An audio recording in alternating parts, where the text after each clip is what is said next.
இப்ப இன்னொரு விஷயம் பார்த்தீங்கன்னா, credit rating, star rating. So இதெல்லாம் பார்த்து மட்டும் ஒரு ஃபண்ட வந்து அப்ரோச் பண்றது நல்ல விஷயமா? ரேட்டிங் வந்து ஓரளவுக்கு பார்க்கலாம். அதே தான் வந்து எல்லா வாட்டியும் நடக்குமா அப்படிங்கிறது ஒரு கட்டாயம் கிடையாது. சில சமயத்தில வந்து ரேட்டிங்ஸ் எல்லாம் பார்த்தீங்கன்னு வச்சுக்கோங்களேன், அவங்களுடைய கடந்த 3 வருடம், 5 வருடம், 10 வருடத்தில என்ன மாரிலாம் ரிட்டர்ன் குடுத்துருக்காங்கன்னு சொல்லிட்டு ரிட்டர்ன் பேஸ் பண்ணி சில ரேட்டிங்ஸ் எல்லாம் இருக்கும். அகைன் நீங்க ரேட்டிங் வந்து வச்சுக்கோங்களேன், ஒரு வேல்யூ ரிசர்ச்சோ இல்ல மார்னிங் ஸ்டாரோ ஒவ்வொருத்தர் ரேட்டிங் பண்றச்சே அவங்கவங்களுக்கு உண்டான டிஃபரண்ட் ஸ்டைல் இருக்கும்.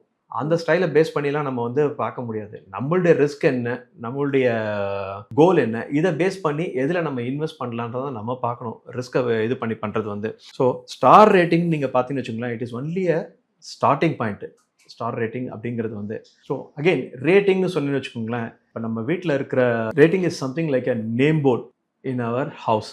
பட் உள்ள போய் பார்க்கணும். உள்ள போய் பார்த்தா தான் அது வந்து என்ன மாரி ஃபண்ட் ஹவுஸ், ம். என்ன மாரி quality of the funds they are managing, அந்த ஃபண்ட் மேனேஜ்மென்ட் டீம் என்ன, இது எல்லாமே நம்ம தெரிஞ்சுண்டு நம்ம பண்ணணும்.